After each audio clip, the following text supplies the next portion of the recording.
मानसिकतेला काळिमा फासणारी घटना ही नसरापूर या ठिकाणी घडली।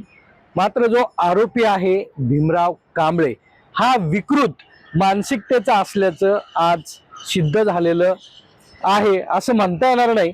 कारण की भीमराव कांबळेचा शोध घेण्यासाठी आम्ही त्याच्या गावामध्ये म्हणजे साळवडे या गावामध्ये गेलो होतो।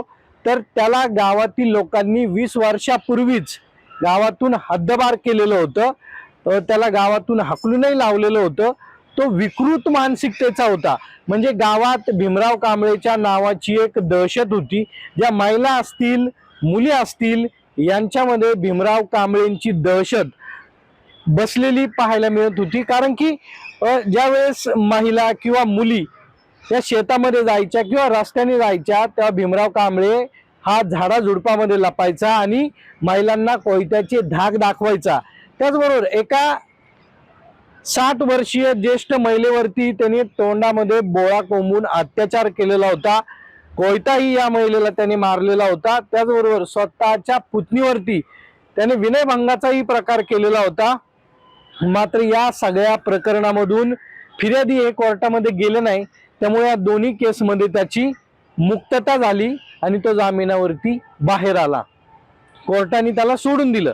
त्यानंतर अनेक धक्कादायक बाबी ज्या आहेत त्या समोर आल्या। जेव्हा भीमराव कांबळे हा शेतामध्ये शेळ्या चारायला जायचा तेव्हा हा शेळ्यांवरती अत्याचार करायचा, त्यांच्यावरती अनैसर्गिक कृत्य करायचा।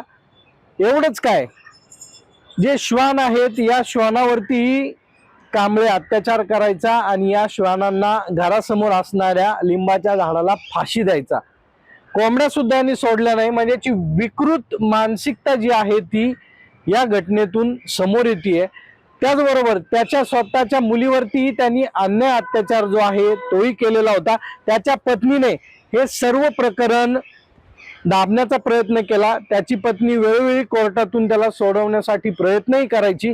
मात्र अशी मानसिकता जी आहे ती गावातील लोकांनी 15 वर्षापूर्वीच गावाच्या बाहेर काढलेली होती। त्याचबरोबर त्याचा मुलगा जो आहे धीरज कांबळे याने एका ज्येष्ठ नागरिकाला कोयत्याचा दाग दाखवून हाणण्याचा प्रयत्न केला होता।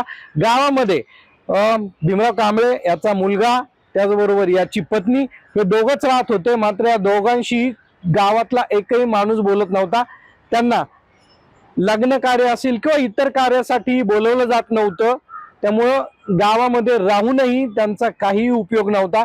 मात्र भीमराव कांबळेने कृत्य केल्यानंतर धीरज कांबळे आणि त्याची बायको म्हणजे भीमराव कांबळेचा मुलगा आणि पत्नी हे गावातून गायब झालेले आहेत। पुणे ग्रामीण पोलिसांनी त्यांच्या घरावरती एक नोटीसही लावलेली आहे। त्यामुळं भीमराव कांबळेला अटक केल्यानंतर त्यांना सांगण्याचा प्रयत्न पोलिसांनी केला होता। मात्र त्यांनी नोटीस न घेता ते त्या ठिकाणाहून निघून गेले।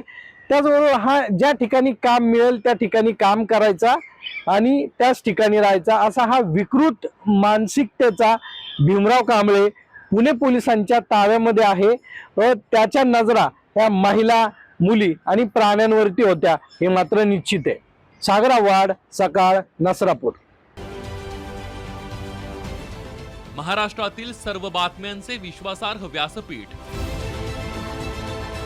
सकाळच्या सर्व सोशल मीडिया प्लॅटफॉर्मला लाईक, फॉलो आणि सबस्क्राईब करा। तसंच सर्व नोटिफिकेशनसाठी बेल आयकॉन प्रेस करायला विसरू नका।